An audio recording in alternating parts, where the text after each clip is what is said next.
Livre Audio est un podcast indépendant qui vous propose chaque semaine un minimum de 2 récits, romans, nouvelles, contes ou histoires courtes, pour vous évader, redécouvrir de grands classiques ou de nouveaux auteurs. Si vous aimez ce podcast, merci de le soutenir en vous y abonnant, en le notant ou en le commentant sur la plateforme sur laquelle vous l'écoutez.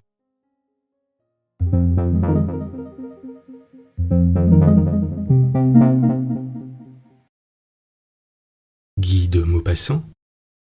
Mon oncle Jules. Un vieux pauvre à barbe blanche nous demanda l'aumône. Mon camarade Joseph d'Avranches lui donna 100 sous. Je fus surpris. Il me dit: ce misérable m'a rappelé une histoire que je vais te dire et dont le souvenir me poursuit sans cesse. La voici.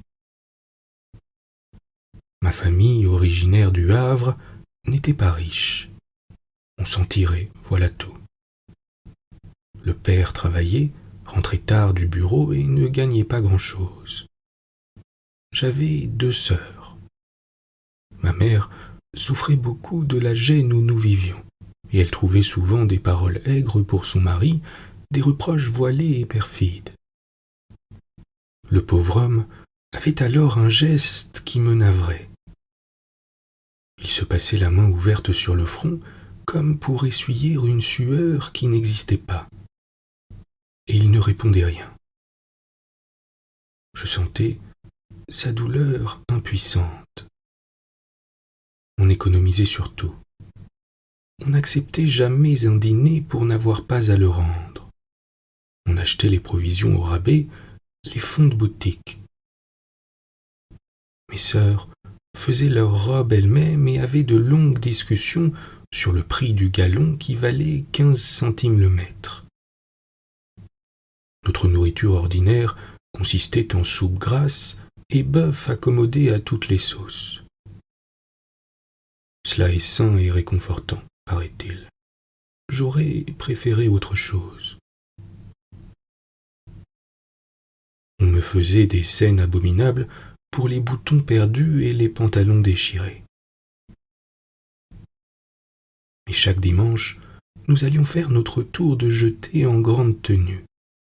Mon père en redingote, en grand chapeau, en gants, offrait le bras à ma mère, pavoisée comme un navire un jour de fête. Mes sœurs, prêtes les premières, attendaient le signal du départ. Mais au dernier moment, on découvrait toujours une tache oubliée sur la redingote du père de famille, et il fallait bien vite l'effacer avec un chiffon mouillé de benzine. Mon père, gardant son grand chapeau sur la tête, attendait en manche de chemise que l'opération fût terminée, tandis que ma mère se hâtait, ayant ajusté ses lunettes de myope et ôté ses gants pour ne pas les gâter. On se mettait en route avec cérémonie. Mes sœurs marchaient devant, en se donnant le bras. Elles étaient en âge de mariage, et on faisait montre en ville. Je me tenais à gauche de ma mère, dont mon père gardait la droite. Et je me rappelle l'air pompeux de mes pauvres parents dans ces promenades du dimanche, la rigidité de leurs traits, la sévérité de leur allure. Ils avançaient d'un pas grave, le corps droit, les jambes raides, comme si une affaire d'une importance extrême eût dépendu de leur tenue. Et chaque dimanche, en voyant entrer les grands navires qui revenaient de pays inconnus et lointains, mon père prononçait invariablement les mêmes paroles.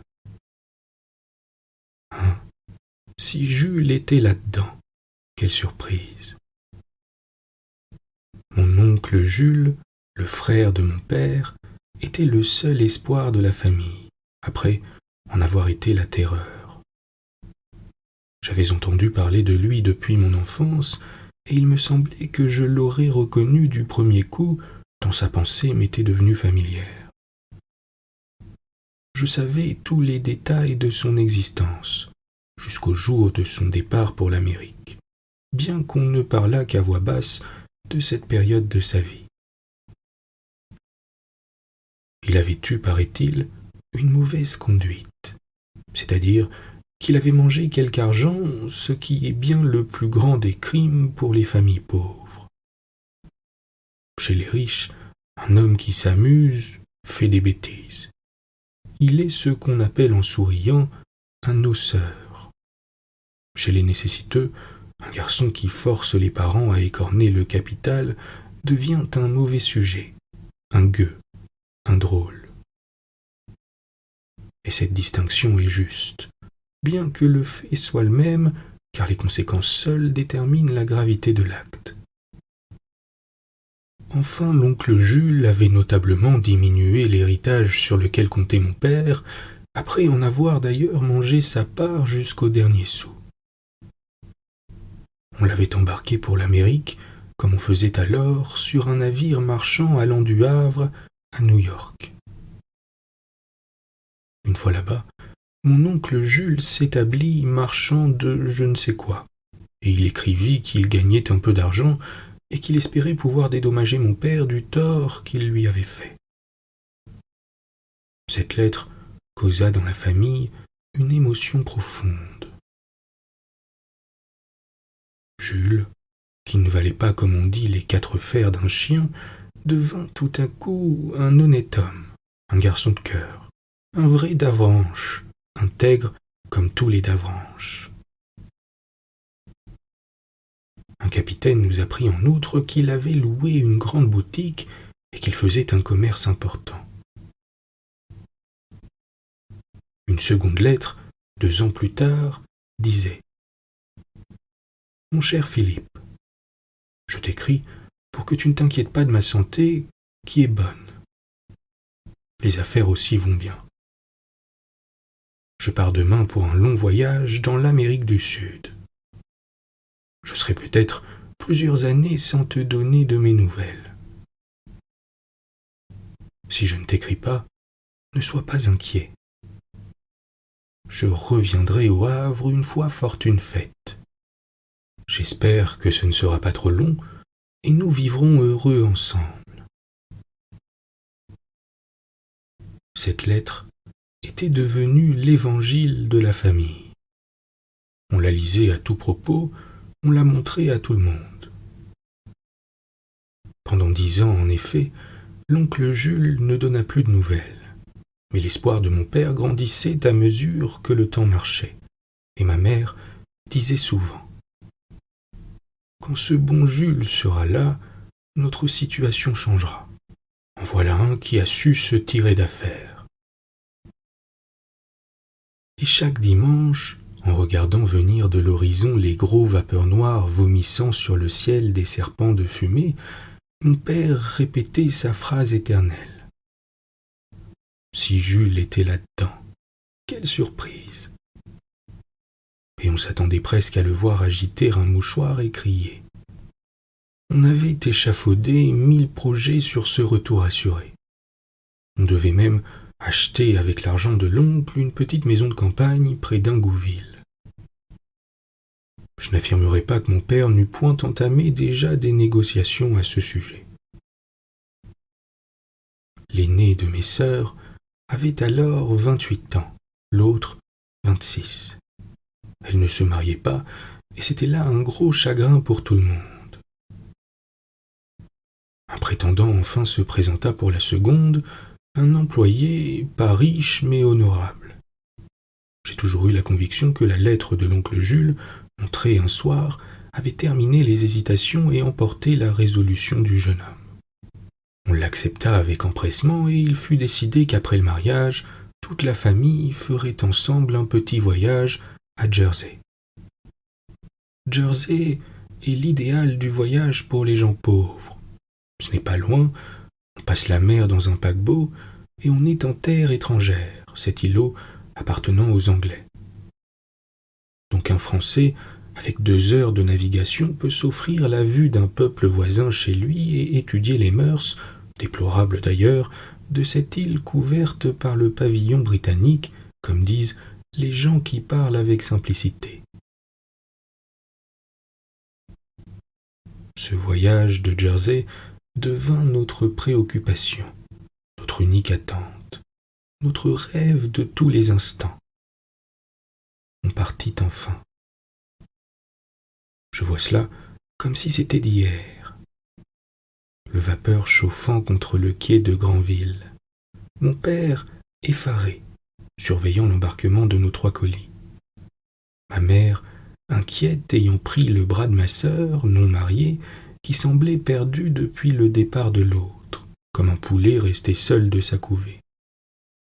Et derrière nous, les nouveaux époux qui restaient toujours en arrière, ce qui me faisait souvent tourner la tête.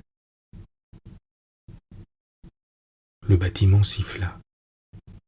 Nous voici montés, et le navire quittant la jetée s'éloigna sur une mer plate comme une table de marbre vert. Nous regardions les côtes s'enfuir, heureux et fiers comme tous ceux qui voyagent peu. Mon père tendait son ventre sous sa redingote dont on avait le matin même effacé avec soin toutes les taches, et il répandait autour de lui cette odeur de benzine des jours de sortie qui me faisait reconnaître les dimanches. Tout à coup, il avisa 2 dames élégantes à qui 2 messieurs offraient des huîtres. Un vieux matelot déguenillé ouvrait d'un coup de couteau les coquilles et les passait aux messieurs qui les tendaient ensuite aux dames. Elles mangeaient d'une manière délicate, en tenant l'écaille sur un mouchoir fin et en avançant la bouche pour ne point tacher leur robe. Puis elles buvaient l'eau d'un petit mouvement rapide et jetaient la coquille à la mer. Mon père, sans doute, fut séduit par cet acte distingué de manger des huîtres sur un navire en marche. Il trouva cela bon genre, raffiné, supérieur, et il s'approcha de ma mère et de mes sœurs en demandant « Voulez-vous que je vous offre quelques huîtres ?» Ma mère hésitait à cause de la dépense, mais mes 2 sœurs acceptèrent tout de suite. Ma mère dit d'un ton contrarié « J'ai peur de me faire mal à l'estomac. Offre ça aux enfants seulement, mais pas trop, tu les rendrais malades. » Puis se tournant vers moi, elle ajouta « Quant à Joseph, il n'en a pas besoin, il ne faut point gâter les garçons. » Je restai donc à côté de ma mère, trouvant injuste cette distinction. Je suivais de l'œil mon père, qui conduisait pompeusement ses 2 filles et son gendre vers le vieux matelot déguenillé. Les 2 dames venaient de partir, et mon père indiquait à mes sœurs comment il fallait s'y prendre pour manger sans laisser couler l'eau. Il voulut même donner l'exemple, et il s'empara d'une huître. En essayant d'imiter les dames, il renversa immédiatement tout le liquide sur sa redingote, et j'entendis ma mère murmurer « Il ferait mieux de se tenir tranquille. » Mais tout à coup mon père me parut inquiet. Il s'éloigna de quelques pas, regarda fixement sa famille pressée autour de l'écailleur, et brusquement il vint vers nous. Il me sembla fort pâle, avec des yeux singuliers. Il dit à mi-voix à ma mère « C'est extraordinaire, comme cet homme qui ouvre les huîtres ressemble à Jules. »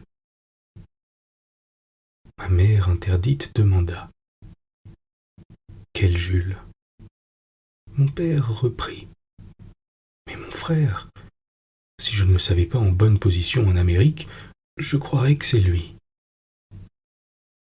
Ma mère effarée balbutia « Tu es fou. Du moment que tu sais bien que ce n'est pas lui, pourquoi dire ces bêtises-là? »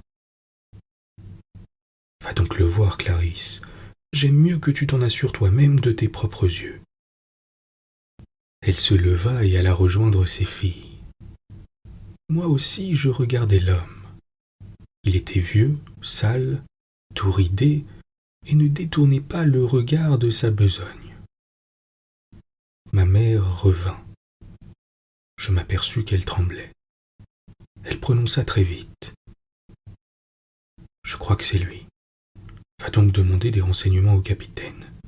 Surtout, sois prudent pour que ce garnement ne nous retombe pas sur les bras maintenant. » Mon père s'éloigna, mais je le suivis. Je me sentais étrangement ému.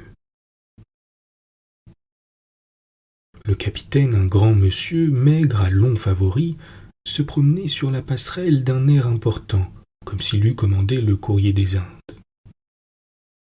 Mon père l'aborda avec cérémonie en l'interrogeant sur son métier avec accompagnement de compliments. Quelle était l'importance de Jersey, ses productions, sa population, ses mœurs, ses coutumes, la nature du sol, etc. On eût cru qu'il s'agissait au moins des États-Unis d'Amérique. Puis on parla du bâtiment qui nous portait, l'Express, puis on en vint à l'équipage. Mon père, enfin, d'une voix troublée. Vous avez là un vieil écailleur d'huîtres qui paraît bien intéressant. Savez-vous quelques détails sur ce bonhomme? Le capitaine, que cette conversation finissait par irriter, répondit sèchement. C'est un vieux vagabond français que j'ai trouvé en Amérique l'an dernier et que j'ai rapatrié. Il a, paraît-il, des parents au Havre, mais il ne veut pas retourner près d'eux parce qu'il leur doit de l'argent. Il s'appelle Jules. Jules d'Armanche ou d'Arvanche, quelque chose comme ça. Enfin. Il paraît qu'il a été riche un moment là-bas, mais vous voyez où il en est réduit maintenant. Mon père, qui devenait livide, articula la gorge serrée, les yeux hagards. Ah, très bien, fort bien. Cela ne m'étonne pas. Je vous remercie beaucoup, capitaine. Et il s'en alla tandis que le marin le regardait s'éloigner avec stupeur.